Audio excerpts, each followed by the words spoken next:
2045 nanti, kita harus mempunyai tanggung jawab moral terhadap generasi yang akan datang.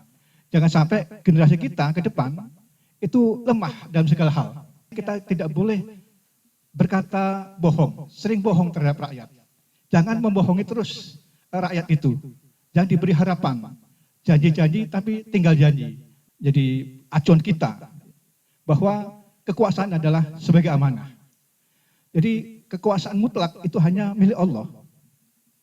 Kita hanya menjalankan sebagai khalifah.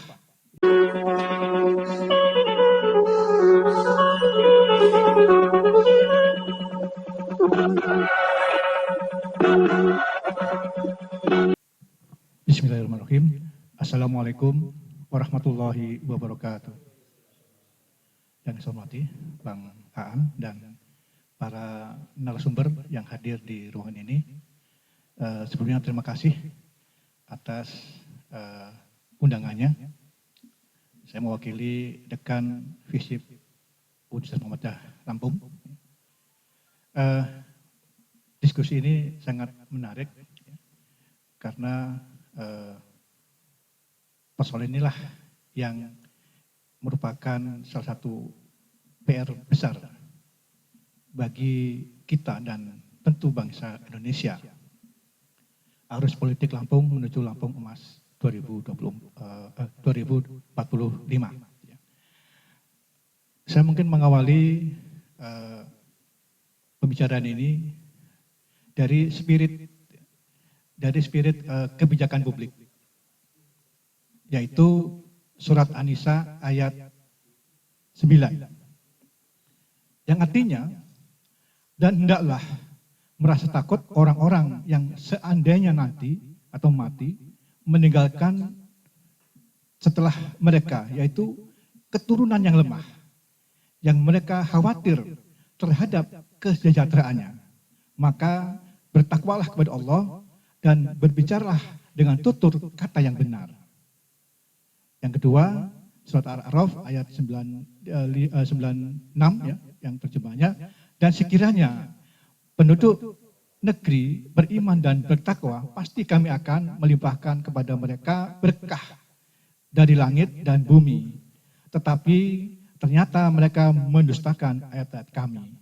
Maka kami siksa mereka sesuai dengan apa yang telah mereka kerjakan. Teman-teman sekalian, di ayat atau surat An-Nisa ayat 9, ada beberapa kata kunci yang ini saya pikir sangat relevan dengan apa yang kita sedang diskusikan, yaitu kita hendaklah merasa khawatir atau kita punya tanggung jawab terhadap keturunan kita yang lemah, baik lemah tauhid, lemah iman, lemah sumber daya alam, lemah ekonomi, dan lain sebagainya. Kaitannya dengan kesejahteraan. Jangan sampai dengan ada yang kekuasaan kita atau siapapun yang berkuasa itu akan keturunan kita, taruhlah kita dalam konteks Lampung atau Indonesia Emas 2045 nanti, kita harus mempunyai tanggung jawab moral terhadap generasi yang akan datang. Jangan sampai generasi kita ke depan itu lemah dalam segala hal, yang tentunya akan berefek kepada tingkat kesejahteraan mereka. Kemudian kita diingatkan oleh Allah, hendaklah kita bertakwa kepada Allah. Dan yang satu lagi adalah berbicaralah dengan tutur kata yang benar. Nah ini jadi panduan kita untuk menjadi bangsa yang besar, tidak lepas dari soal kepemimpinan. Dan ini adalah tanggung jawab kepemimpinan atau mereka siapapun yang diberi amanah oleh Allah untuk kekuasaan. Jadi sebagai penguasa atau katakanlah dalam trias politika, ada legislatif, ada yudikatif, itu jangan berkata tutur kata yang benar, hendaknya itu. Artinya kita tidak boleh berkata bohong, sering bohong terhadap rakyat. Jangan membohongi terus rakyat itu. Jangan diberi harapan, janji-janji tapi tinggal janji. Nah ini sebetulnya kita sudah diberi garis besar atau dipandu oleh Allah supaya kita itu siapapun yang diberi amanah itu tidak berjanji tapi dihianati.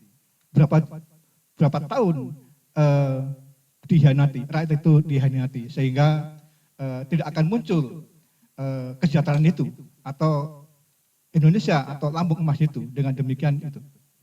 Nah, hadirin yang berbahagia, apa saja atau di sini ada beberapa prinsip dalam sebuah penyelenggaraan negara dan pemerintahan dalam perspektif Islam. Saya kutip dari beberapa sumber. Ya. Yang pertama adalah kekuasaan sebagai amanah. Ya, prinsip-prinsip penyelenggaraan negara atau pengelolaan pemerintahan. Ya. Jadi acuan kita bahwa kekuasaan adalah sebagai amanah. Jadi kekuasaan mutlak itu hanya milik Allah. Kita hanya menjalankan sebagai khalifah. Untuk itu, ketika kita diberi kekuasaan, yang paling mendasar adalah bagaimana cara mendapatkan kekuasaan itu dan bagaimana menjalankan kekuasaan itu. Apabila kekuasaan itu dilakukan dengan hal-hal yang tidak baik, apakah itu politik uang, cawi-cawi dan lain sebagainya, sehingga merasa tidak punya amanah. Dengan demikian, amanah ini sangat penting. Kita menyadari bahwa kekuasaan itu pasti berakhir. Untuk itu dalam mendapatkan dan melaksanakan kekuasaan itu harus semaksimal mungkin dan ikhlas tentunya. Kemudian yang kedua adalah prinsip musyawarah. Dengan prinsip musyawarah ini, penguasa atau siapapun dalam bingkai trias politika itu dengan musyawarah tidak ada otoriter. Ya. Dengan musyawarah itulah bagaimana hal-hal yang perlu dibicarakan. Tidak mentang-mentang lagi kuasa, kemudian dari masyarakat sipil itu diabaikan. Ya. Sehingga hal-hal yang tidak diinginkan itu selalu muncul. Ya. Padahal musyawarah ini sudah termaktub dalam Pancasila. Tetapi seberapa besar musyawarah prinsip ini itu dilakukan. Dan misalnya dalam konteks Indonesia atau Lampung atau dimanapun, musyawarah misalnya dalam menentukan undang-undang atau perda-perda. Apakah ketika rapat itu hanya seolah-olah formalitas dan lain sebagainya, atau tidak memperhatikan keinginan publik yang begitu luar biasa, misalnya Omnibus Law misalnya, banyak pihak yang menolak, tapi tetap digulirkan. Dan ini sangat merusak sendi-sendi kehidupan berbangsa dan bernegara. Prinsip yang ketiga adalah perlindungan terhadap hak asasi manusia.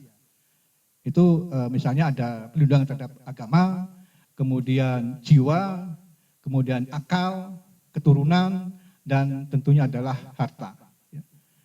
Agama, saya pikir ini semua diberi kebebasan dalam melaksanakan ajaran agama, tentu sesuai dengan keyakinan masing-masing. Kemudian perlindungan terhadap jiwa. Jangan sampai misalnya pemerintah yang punya kewenangan itu, contoh kecilnya misalnya jangan sampai ada begal lah begitu. Ya. Jangan sampai ada begal. Ini harus dilindungi rakyat itu. Kemudian akal harus dilindungi. Dan ini memang menjadi problem kita. Apa yang merusak akal itu? Antara lain adalah miras, dan narkoba. Sampai sekarang, saya pikir semua yang mempunyai akal waras percaya dan yakin bahwa miras atau narkoba itu adalah salah satu pintu masuk kejahatan atau kriminal. Tetapi ini masih dibebaskan, ya, atau kurang penanganannya atau kurang maksimal. Dan yang selanjutnya adalah perlindungan terhadap keturunan. Dan ini saya pikir ada relevansinya, yaitu bagaimana kita melindungi keturunan anak-anak atau generasi yang akan datang, bagaimana menciptakan generasi yang unggul, generasi yang emas dan sebagainya. Ya. Kemudian harta, dan ini harus dilindungi, tetapi dengan adanya ini saya pikir inilah pentingnya perlindungan terhadap hak asasi manusia dan melindungi harta, itu jangan dikorupsi. Jangan cepat dikorupsi, karena korupsi ini adalah, ya kita sama-sama tahu, ya, salah satu kejahatan yang sangat luar biasa. Kemudian prinsip yang keempat adalah kemerdekaan dan kebebasan, baik berpikir dan pendapat, atau kemudian berserikat dan berkumpul. Kemudian prinsip yang kelima adalah ketaatan rakyat. Ketaatan, keteraturan dalam bermasyarakat.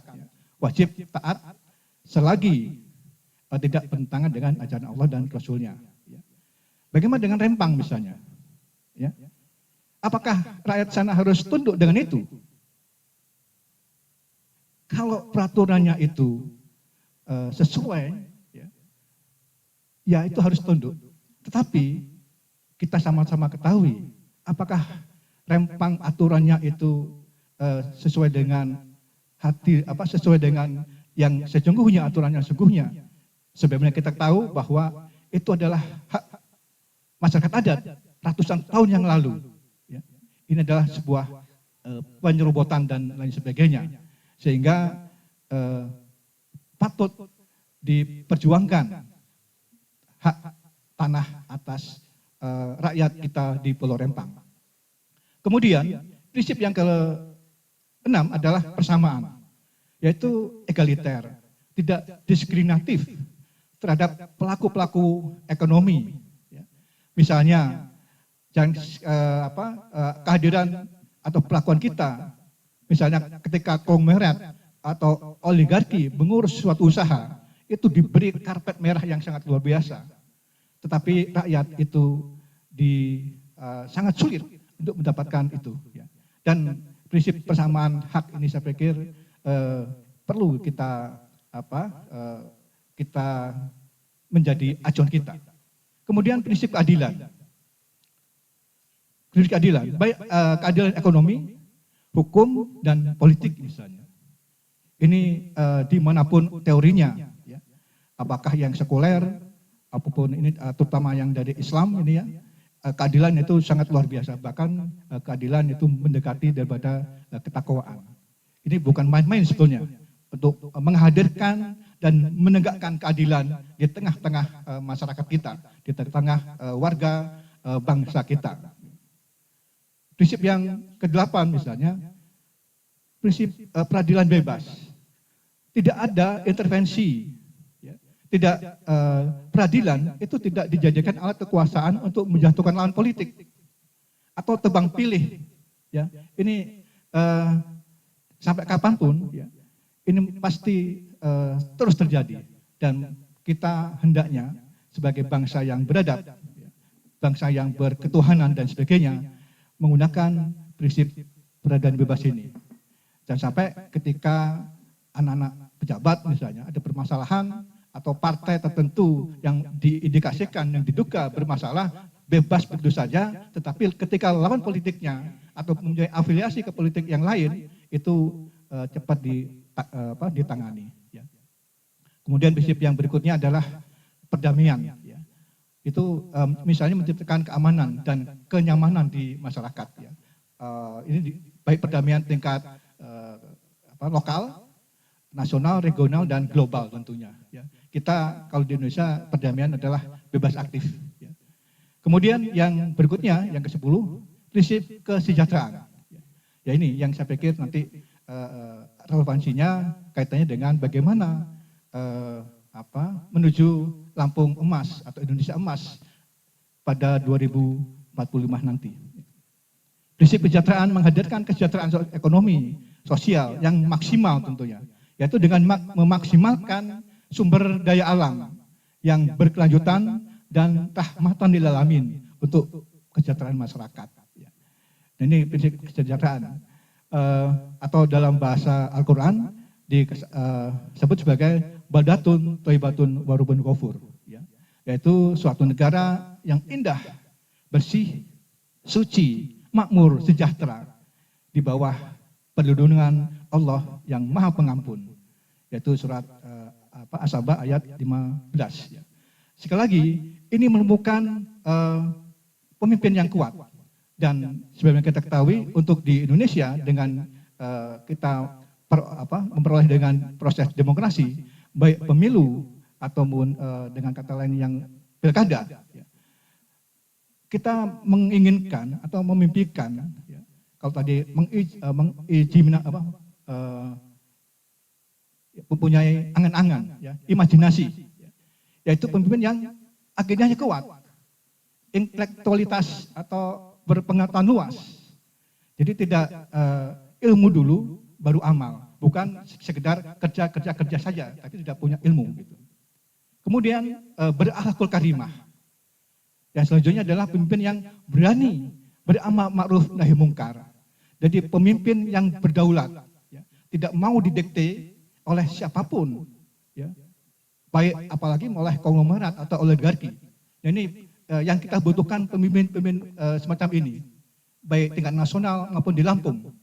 Jangan sampai kita selalu ketika bulanan hajatan 5 tahunan, kita ini hanya sekadar pemimpin boneka. Nah, ketika pemimpin boneka ini selalu hadir di tiap 5 tahunan, baik di lokal maupun nasional, apakah Indonesia emas akan terwujud? Apakah Lampung emas akan terwujud? Nah, ini jadi pemikiran kita bersama tentunya. Selain harus ada keberanian beramal ma'ruf nahi mungkar, itu juga yang punya keberanian berkeadilan, sidik, fatonah, amanah, tablik, dan tentu tidak anti kritik. Dan yang terakhir saya pikir ke depan untuk menciptakan atau menuju Lampung emas atau Indonesia emas, kita menjauhkan diri dari pemimpin boneka. Dan kaitannya dengan bagaimana Lampung ke depan, Lampung emas, dan sekarang saya pikir itu sedang dirancang kalau nggak salah, menyusun rencana pembangunan jangka panjang daerah Provinsi Lampung. Dan ini saya kira penting, tetapi yang tidak kalah penting adalah jangan sampai RPJPD ini hanya menara gading, yang hanya hanya konsep tapi sulit untuk dikembangkan.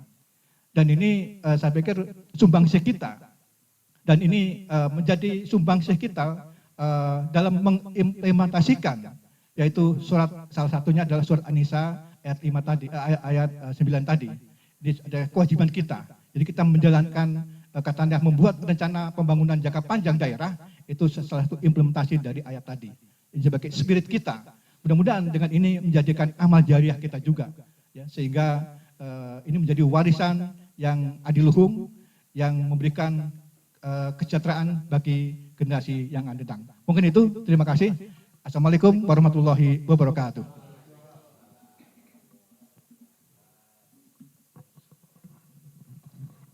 Ya, terima kasih Pak Nur Islam dari Universitas Muhammadiyah Lampung yang telah mendedah kepemimpinan berbasis keimanan dalam perspektif keagamaan, dan bagaimana itulah yang akan menjadi pandu untuk Indonesia emas. Berikutnya